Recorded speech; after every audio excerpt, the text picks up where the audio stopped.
Recording in progress. Hello, everyone. Let's call the meeting to order of the Planning Commission. It's 6 o'clock, June 3rd, 2025. Can we get a determination of quorum, please? Jim Barnes. Here. Michael Flick. Here. Linda Kennedy. Here. Dan Lazareski. Here. Kate Nelson. Here. Amy Owens. Present. And Rob Pierce. I'm present. We have a quorum. Wonderful, thank you. If y'all please join me for the Pledge of Allegiance. That'd be great. I'll say it. I pledge allegiance to the flag of the United States of America and to the republic for which it stands, one nation, under God, indivisible, with liberty and justice for all. Thank you. Can we please have the ethics law announcement?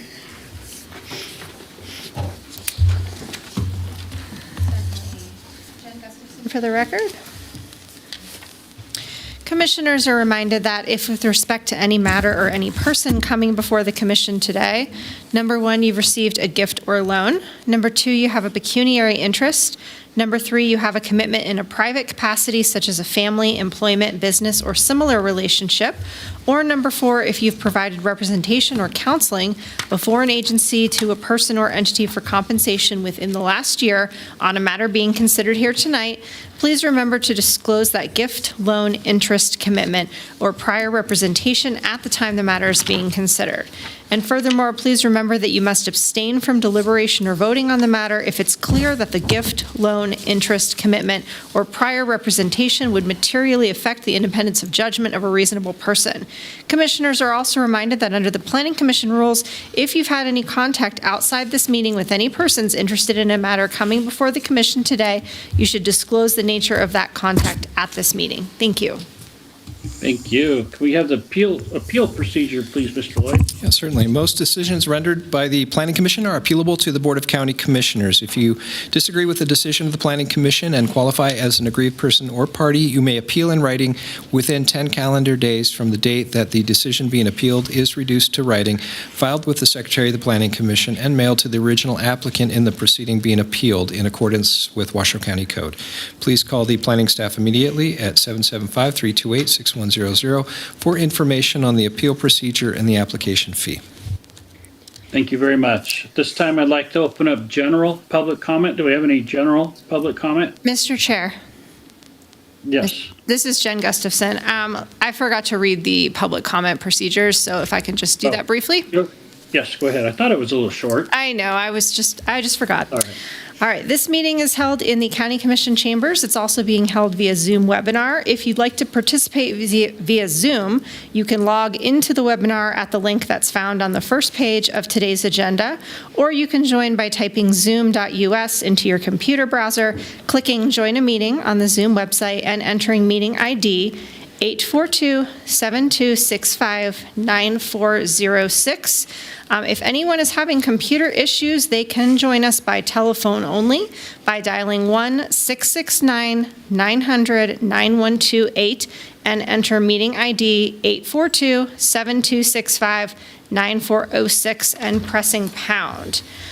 For those of you who wish to provide public comment today, you can do so by utilizing the raise hand feature during any public comment period if you're joining us via Zoom. If you're joining us via telephone only, you can press *9 to raise your hand and *6 to mute or unmute. And of course, if you're joining us in person today, you can simply fill out a public comment request card. Thank you. Thank you. All right, I'd like to open back up item number 5, public comment. Do we have any general public comment? I have no public comment in chambers. I have no hands raised on Zoom. All right, we'll close public comment. Move on to item number 6, approval of today's agenda, June 6th. I do not have any changes. Can I get a motion to accept as written, please? Kennedy moves that we accept the agenda as written. Commissioner Lazareski, a second. Wonderful. We have a motion and a second. All those in favor say aye. Aye. Any opposed say nay. Okay, motion passes. Moving on to item number 7. I'm assuming that everybody got a chance to look at the draft minutes from last month. Do we have any changes at this time?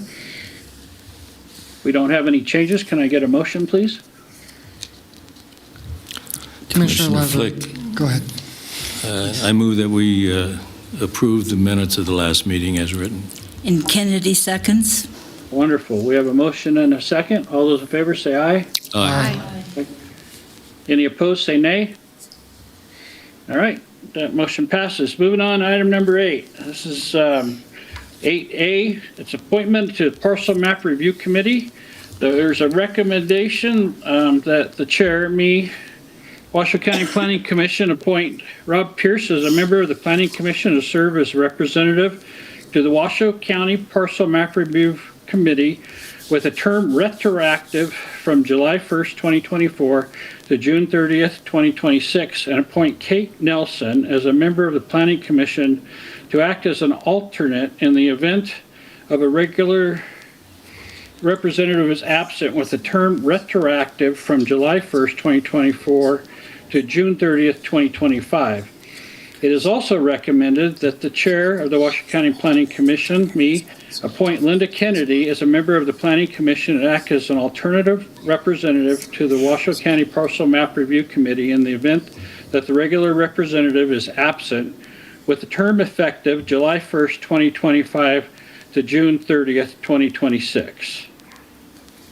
Do we need to vote on this? Yes. Or is this just an appointment? That would be my recommendation, yes. Okay. Can I get a motion to approve that if everybody's okay with it? Commissioner Lazarevsky, I move to make those appointments as written and read. Second. Okay. All right. I have a motion and a second. All those in favor say aye. Aye. Aye. Any opposed, say nay. All right, motion passes. Moving on to item number 9, it's a public hearing item. It's amendment of conditions case number WAC 25-0006 for Sierra Vista AC for WTM 18001 for possible action. Mr. Lloyd, would you please announce that? Yes, for hearing, discussion, and possible action to approve an amendment of conditions for tentative subdivision map, case number WTM 18001, to reduce the front yard setbacks from 20 feet to 10 feet for the house and 20 feet for the garage. Representing Washoe County in this matter is Senior Planner Chris Bronzik. All right, Chris, floor's yours. Thank you. Chris Bronzik, Washoe County Planning. We're looking at WAC 25-0006, which is an amendment of conditions for WTM 18-001, known as Sierra Vista.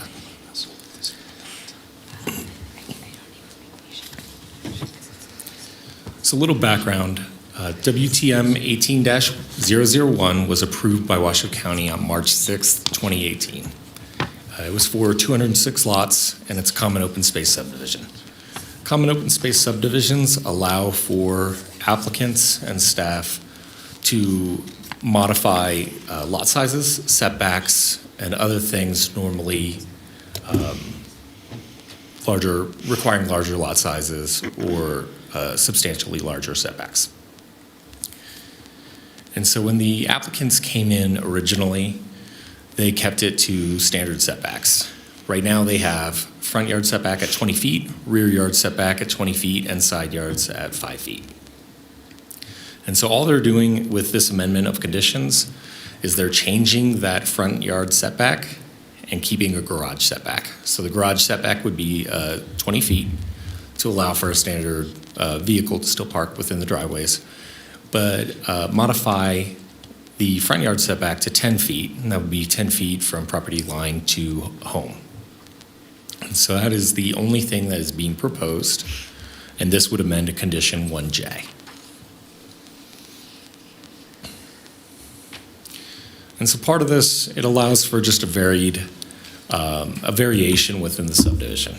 So instead of the entire subdivision being garage-heavy elevations, it allows for some variation, and it makes the aesthetics of subdivision a little better. Additionally, this amendment is intended to expand the buildable area of those existing lots to give larger lot sizes and allow more flexibility.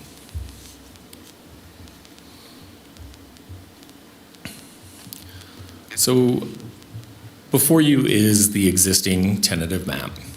There's some blue shading that shows what lots have already been recorded. And I believe there's 67 total lots that have been recorded so far. Those yellow shaded areas are lots that are either under constructed or already built. And those lots were subject to the currently approved setbacks of 20 front, 20 rear, and 5 sides.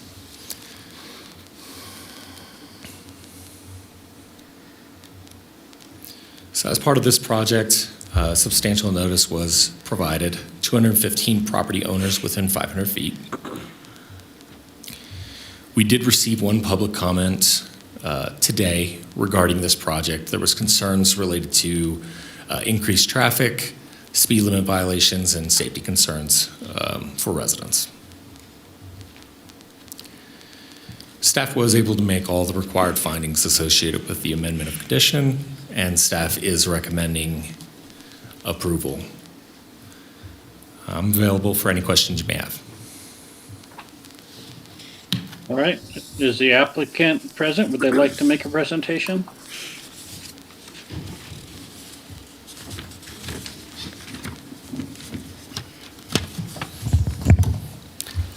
Chris Baker, Manhart Consulting, here on behalf of the applicant. I do have a presentation. It's probably a little bit redundant. I think Chris and I maybe should have spoke a little bit before moving forward here. So as you can see here, Sierra Vista, there's a great aerial photo facing north. As you can see, streets are improved. That is that phase, first 67 lots that Chris had mentioned. Come on. As you can see, we do have the same photos. In this case, north is right, not up. So to give you a little bit more proximity, on the right side of the page there is Lemon Drive, and Patrician and Palace actually terminate into the project site. And as mentioned, the yellow lots are constructed.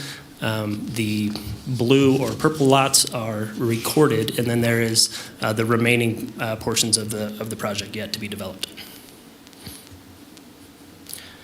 Same history. Common open space tentative map was approved in 2018.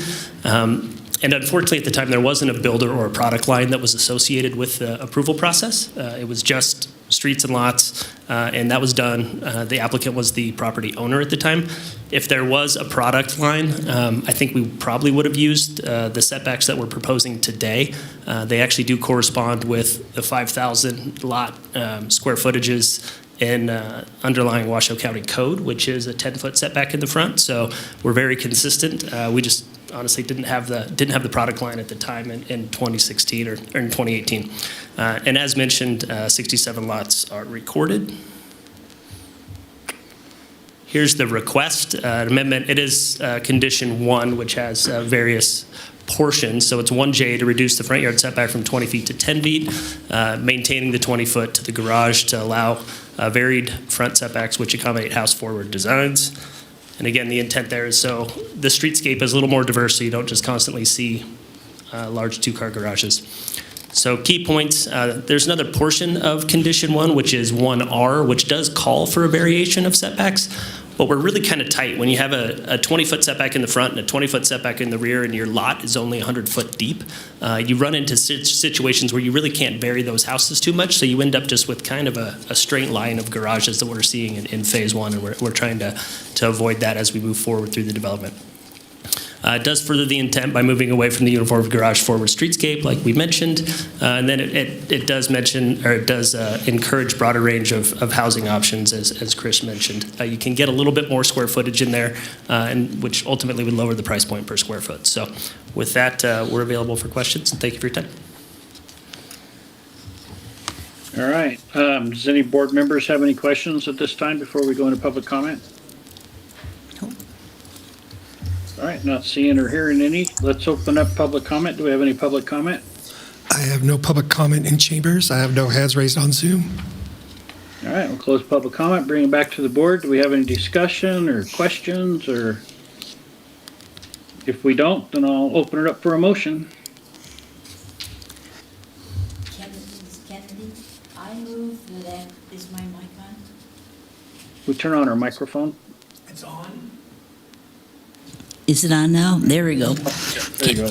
I move that after giving reasoned consideration to the information contained in the staff report and information received during the public hearing, the Washoe County Planning Commission approve amendment of conditions, case number WAC 25-0006 for JC Sierra Vista LLC with the amended conditions included as Exhibit A to this matter, having made all 10 findings in accordance with Washoe County Code Section 110.608.25. Wonderful. Do we have a second? I'll second it. Commissioner Flick seconds the All right, motion. thank you. We have a motion and a second. All those in favor say aye. Aye. Any opposed, say nay. All right, motion passes unanimously. Thank you.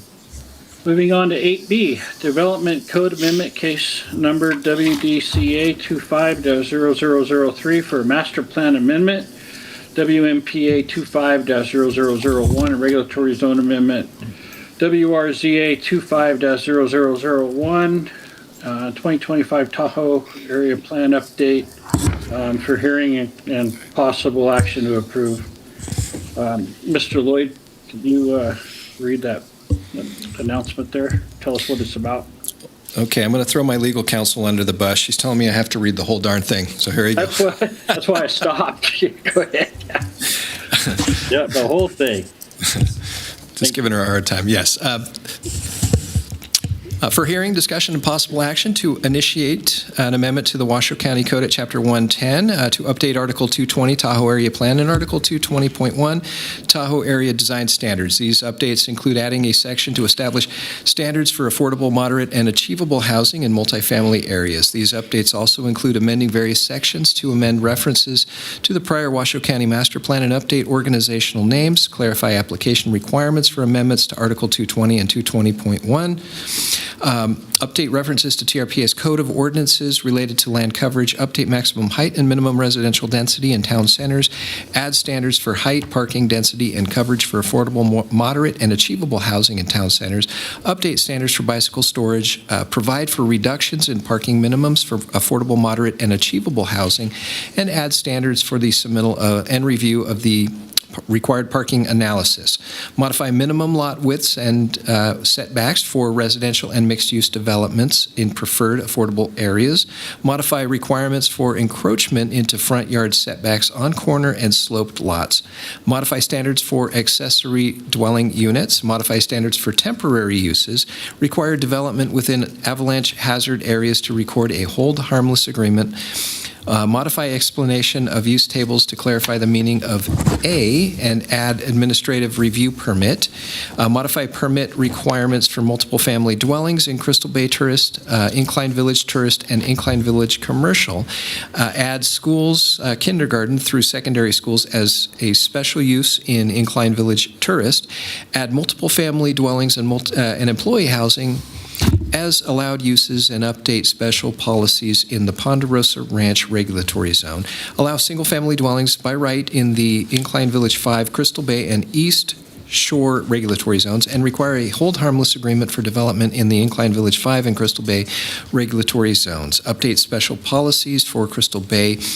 Remove provisions related to the Tyrolean Village regulatory zone special area and all matters necessarily connected therewith and pertaining thereto. If the proposed amendments are initiated, the Planning Commission may recommend approval of the proposed ordinance as submitted, recommend approval with modifications based on the input and discussion at the public hearing, or recommend denial. If approval is recommended, the Planning Commission is asked to authorize the chair to sign a resolution to that effect.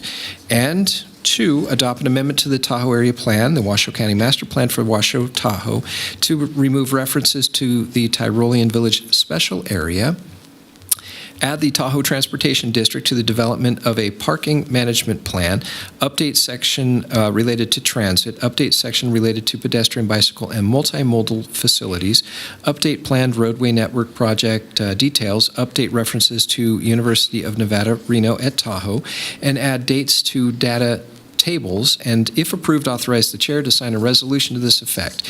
Any adoption by the Planning Commission is subject to approval by the Washoe County Board of County Commissioners and a finding of conformance with the Tahoe Regional Plan by the regional planning authorities. And finally, number 3, subject to final approval of the associated Master Plan Amendment and Development Code Amendment and a finding of conformance with the Tahoe Regional Plan. Recommend adoption of an amendment to the Tahoe Area Regulatory Zone map to delete the Tyrolean Village Special Area, a 2.24 acre special area encompassing APN 126-42002, and if approved, authorize the chair to sign a resolution to this effect. Now, representing Washoe County in this matter is Senior Planner Kat Oakley. All right, Kat, the floor is yours. All right, Kat Oakley, Washoe County Planning. As Trevor said, this is a development code amendment, a master plan amendment, and a regulatory zone amendment. That is called the 2025 Tahoe Area Plan Update. A little bit of background on the Tahoe Area Plan. It is the master plan and zoning regulation for Washoe Tahoe, or Incline Village in Crystal Bay. It was adopted in 2021 after extensive public outreach at that time, and it guides the future of land use and development in this area, both at that high master plan level and also in the nitty-gritty zoning regulations. This particular update to the Tahoe Area Plan was catalyzed by the 2023 adoption by TRPA, or the Tahoe Regional Planning Agency, of what's called the Phase 2 housing amendments. And those amendments establish incentives for deed-restricted, affordable, moderate, and achievable housing. Affordable being 80% area median income or below income restricted. Moderate is 120% AMI or below. And then achievable is aimed at housing local employees and has no income cap. And so when they adopted those amendments, they gave the local jurisdictions a certain amount of time to come into conformance with those amendments, as our regulations now conflict with TRPA's. And so that necessitates an amendment to Washoe County Code. And Washoe County Code, as it applies to the Tahoe Basin, is part of the Tahoe Area Plan. So that's why we've got to update the Tahoe Area Plan. Since we are doing that, there are some lessons learned since we've been implementing the Tahoe modifiers since their adoption in 2021. We have over time identified some code improvements, and so we want to make those as part of this process. And I just want to emphasize, this is a pretty focused update. It's not rehashing the vision that was established through comprehensive public outreach relatively recently. This is just focused on mostly those code elements. A little bit more background just on land use regulation in the Tahoe Basin that is always relevant is that TRPA has a relatively unique growth management system, and they have caps on the amount of residential, tourist, and commercial development. And to develop a residential unit, you have to either have a residential allocation or a bonus unit. And there's a limit to how many of those exist and how many of those remain. The numbers are up there on the slide. We and TRPA combined have 235 residential allocations remaining, and then we have 116 bonus units, which those have to be used towards those deed-restricted housing types. And then TRPA has some additional bonus units that are not spoken for and could be used anywhere in the basin. So this is basically what's left in terms of residential units that can be developed. And so that's just something to keep in mind as we talk about the code changes, because regardless of what densities are, if the zoning allows residential units and so forth, you need an allocation to build a residential unit in the Tahoe Basin.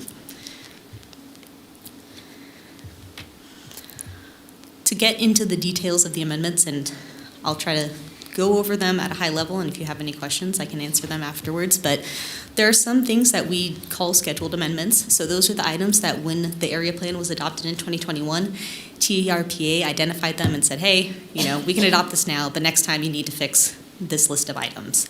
And so that includes deleting the Tyrolean Village Special Area, including the Tahoe Transportation District, or TTD, in the development of a parking management plan, identifying which regulatory zones can receive transfer development rights, or TDRs, and then applying the Code of Ordinance rules for community plans to Ponderosa Ranch.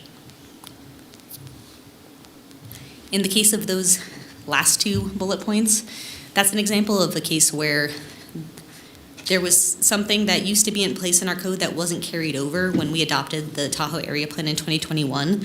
And so by adding them back in, we're regulating things the same way that we have historically. And then to take a little bit of a closer look at the Tyrolean Village Special Area, since that's the only mapping change as part of this project, you can see it's that little red blob. It's being removed. And functionally, that just removes two tourist accommodation use types from one parcel. Those use types were never developed, and they actually were never approved by Washoe County, but were approved by TRPA. And so this is just resolving that conflict. And again, they don't exist on the ground. The TRPA Phase 2 housing amendments are what we received the most public comment on. And so I just want to provide some detail on the types of incentives that they will establish for either residential-only developments or mixed-use developments that have a 100% deed-restricted residential component. So for these to apply, it has to be 100% deed-restricted housing. There are incentives inside of town centers and in areas zoned for multifamily, and they have to do with parking, coverage, height, and density. So for parking right now, our code generally requires 1 or 2 parking spaces per dwelling unit, and the Phase 2 housing amendments would allow reduced parking with an analysis showing how parking demand is going to be met. And so in town centers, there's no minimum to that, and then outside of town centers, it could go down to 0.75 spaces per unit. For coverage, that governs the amount of impermeable surface that can cover a lot, that can be in a lot. We don't really regulate that. We just reference TRPA's code, and they regulate that.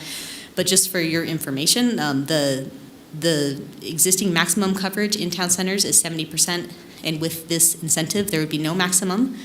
And then outside of town centers, it's currently 30%, and the maximum would be 70%.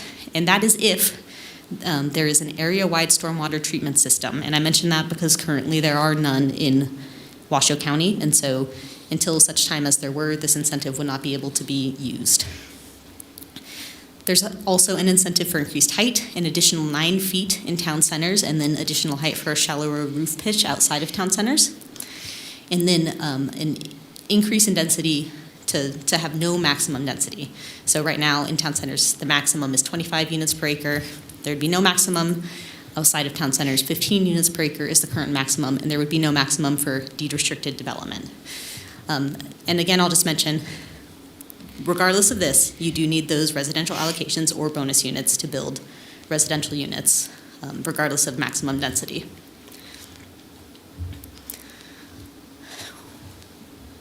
As I said, we did hear quite a lot about this, and we heard both concern about the specifics of the Phase 2 housing amendments, which I'll talk about more later, but also general support for workforce housing. And so we've proposed some other changes to support deed-restricted housing. That includes allowing 100% deed-restricted multifamily housing in Ponderosa Ranch, allowing multifamily through the administrative review process or by right in preferred affordable areas, and that by right is only if it's 4 units or less. Aligning residential and commercial setbacks for mixed-use development so that there's no conflict in the site design, and then reducing minimum lot width to 40 feet in preferred affordable areas, again, for that flexibility in site design. And then the addition of specific standards of review for parking analyses. And I highlight that because a lot of what we heard from the public was concern that the ability to reduce parking would have impacts on the existing limited parking in Incline Village and Crystal Bay. And so we've proposed to just add some code to establish a clear and transparent process for applicants and for citizens, and some criteria about what we'll be considering to ensure that there aren't unintended spillover effects if we were to approve such a parking reduction. And it would be, we would have the power to approve or deny those requests. The other more significant change proposed under this package is modification to rules for accessory dwelling units. Right now in Tahoe, you need a lot size, a minimum of 1 acre to have an accessory dwelling unit. That was true basin-wide for quite a long time, and then in 2021 it changed for the California jurisdictions. And ADUs, they are a housing opportunity. They're compatible with single-family development. They provide flexibility for different living arrangements, opportunities to age in place. And so that's why we're interested in expanding allowances for ADUs.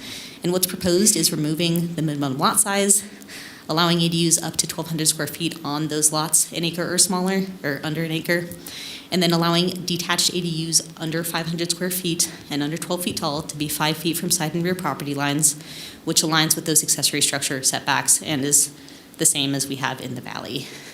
I do want to mention short-term rentals are always a concern in Incline Village, and so it's relevant to say that you cannot use an ADU as a short-term rental. This is just a graph showing the distribution of lot sizes in Tahoe. You can see lots over an acre on the far right. There's 437 of them, including public lands, so there's not a lot. And you can see there's a lot more opportunity, especially for example, the division of units internally to include an ADU for those smaller lots. And so we'd be opening up that opportunity to more lots by making this change.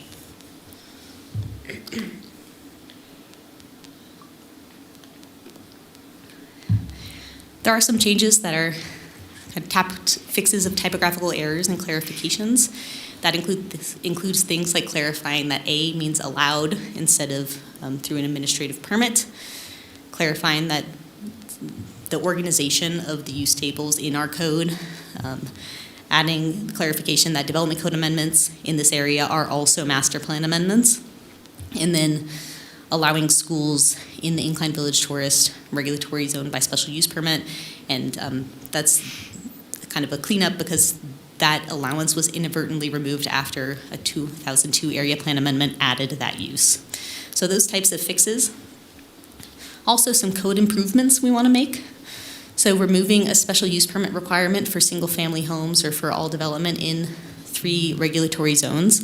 Right now, the Crystal Bay, Incline Village 5, and East Shore regulatory zones require a special use permit for single-family homes, and they are primarily developed with single-family homes. And so what that means is when somebody wants to remodel their home or do an addition, or in some cases just do something like reconstructing a parking deck, we have to tell them that they need a special use permit because of our code now. And it reads that way because each of these areas has potential avalanche or other natural hazard risk. But the outcome of the special use permit process has really been requiring a hold harmless agreement. And so what we're proposing is just codifying that requirement for a hold harmless agreement and removing the discretionary process. Another improvement is to decrease the minimum density in town centers from 15 to 10, and then to allow deed-restricted housing to go under that minimum density. Minimum density is a tool to make sure that important lots aren't underdeveloped, but what we found is that it could potentially be preventing the small addition of units in town centers. For example, somebody who has a shop, some sort of commercial building, and wants to put a unit on top of it for an employee, and those are the type of opportunities that we don't want to be missing out on for workforce housing, and so proposing this change to resolve that. Other improvements, aligning the process for accessory structures and main structures to encroach in the front yard on a sloped and corner lot. That's an allowance that we have in code currently for those really steep lots in Incline Village and Crystal Bay. And right now, it's a different process if it's for a primary structure or a detached accessory structure. And so that means that, for example, a detached garage goes through building permit, but an attached garage has to go through an administrative review permit. So we're proposing that both of those would go through building permit, and then adding some and modifying some language about consulting with agencies that might have infrastructure near that front yard. Proposing to allow Washoe County to recognize TRPA-approved temporary uses. We have a temporary use code and TRPA does, and sometimes they conflict, and that has been a problem that's come up, and so we're proposing this change to resolve that conflict. And then adding some requirements for long and short-term bike parking, making updates similar to what we've made for the rest of the county. There are some other cleanup changes, updating organization names, incorporating references to new plans like the active transportation plan and our new master plan, other typographical type fixes that are all in the red line. And that's everything that's proposed. So to talk a little bit about public outreach, we have been doing public outreach on this project since last December. There were 2 rounds of public outreach. First, the kickoff round where we did a kickoff meeting at the Citizen Advisory Board in Incline Village and Crystal Bay, and then we had 2 very well-attended pop-up events. And you can see a summary of the participation we saw throughout on the right. And then we had a second phase, a draft review phase, that occurred in spring of this year. That included a quick survey, an extended survey, and then citizens actually conducted on their own a survey, the citizens of the St. Francis of Assisi Church, and the church is misstated in the staff report, so I just want to make that correction. And they conducted a survey on their own amongst themselves and provided it to us, and so that was really useful, and we're grateful to them for that. We also did a webinar and 2 workshops. The majority of the policy-related comments had to do with the Phase 2 housing amendments. From the beginning to the end, we heard concern about the amendments and their impacts, specifically concerns about community character, about infrastructure, and about evacuation. And then also concern about some of the specifics with the definition of achievable housing, the fact that it doesn't have an income cap, concerns about TRPA's capacity to enforce deed restrictions, and also their transparency in enforcing deed restrictions, things of that nature. And we also gathered just general information about both existing concerns and concerns about the impacts of the amendments. So prominent themes were fire and evacuation, parking and traffic, and the environment, and also comments throughout in support, again, of the provision of workforce and affordable housing. And that graphic just shows kind of the topics we heard about most in one of our surveys. So in response to public input, like I said, we heard a lot about the Phase 2 housing amendments. And when TRPA adopted them, they said, local jurisdictions, you can either adopt this exactly as we've written it, or you can propose an alternative that you can prove to our satisfaction has an equal or greater impact financially on the development of affordable housing. So that it would make it cheaper than what they proposed. And we did explore an alternative with them because of the feedback we received. That alternative basically would have included allowing that deed-restricted housing in Ponderosa Ranch, not doing the extra 9 feet of height in town centers, and then modifying the parking reduction to provide higher minimums. And they considered that proposal and ultimately provided us feedback that they would not support it. And so what we've proposed is to fully opt into the Phase 2 housing amendments. In this case, TRPA does have the ability, if we were to propose something they didn't support, to adopt their amendments for us. And they have done that for other jurisdictions in the basin, so they do have the authority to approve or deny whatever we propose, which is why we're proposing to opt into the full set of incentives. We did, however, again, create those clear standards for parking modifications to try to be transparent about how we're going to be considering them and establishing a clear process for everyone. And then we also have proposed, again, policies to support workforce housing in response to the comments that we heard about that topic. And there's more extensive response to public feedback in the staff report in Exhibit E. The recommendation is approval. There's an egregiously long motion for you, and I am happy to answer any questions. All right. Thank you, Kat. Does anybody on the board have any questions for Kat before we go into public comment? All right. Not seeing any. Let's open up public comment. Do we have any public comment? I have no hands, or excuse me, I have no public comment in chambers, and I have no hands raised on Zoom. Wow, okay. We'll bring it back to the board. Do we have any discussion, questions, comments? If we don't, I'll open it up for a motion. Commissioner Lazareski, before a motion, I'd just like to thank staff for the incredibly thorough outreach and detailed review and proposing something responsive to the public comments and trying to work with TRPA to get a modification. And I understand we're not the authority on this one. They get to tell us if what we propose works or not, but thank you guys for trying to work with them on being responsive to the local residents.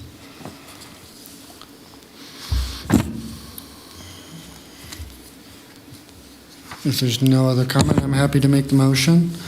I move that after giving reasoned consideration to the information contained in the staff report and information received during the public hearing, the Washoe County Planning Commission initiate amendments to the Washoe County Development Code and recommend approval of WDCA 25-0003 to amend the Washoe County Code, Chapter 110, within Articles 220 and 220.1 as provided in Exhibit A1, adopt amendments to update the Tahoe Area Plan as set forth in WMPA 25-0001, and recommend adoption of the amendment to the Tahoe Area Regulatory Zone Map to delete the Tyrolean Village Special Area as set forth in WRZA 25-0001.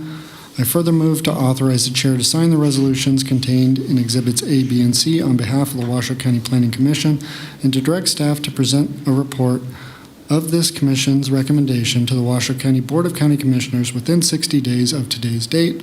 This recommendation for approval is based on the ability to make at least one of the four findings set forth in Washoe County Code Section 110.818.15E, at least three of the five findings set forth in Section 110.820.15D, and all of the findings set forth in Section 110.821.15D. Commissioner Kennedy seconds the motion. All right, we have a motion and a second, and I would like to say that staff did a great job on this, Kat. Great job. All those in favor say aye. Aye. Any opposed say nay. All right, motion passes. Thank you. All right, that brings us on to item number 10, future agenda items. Do we have anything? All right, request for information from staff. All right, Director of Legal Counsel, a report on previous Planning Commissioner items. Do we have anything? I do have one item that I'm happy to announce. At the last Tuesday's board meeting, the board reappointed Commissioner Flick to serve one additional term through June of 2029. Congratulations, good job. Thank you. Anything from legal? Nothing from me tonight, thank you. I assume there's nothing from legal? Nothing from legal. Okay, let's open up public comment. Do we have any last public comment? I have no public comment in chambers. I have no hands raised on Zoom. All right, it's 6:42. Meeting is adjourned. Thank you, everybody. Well, that was easier than I thought.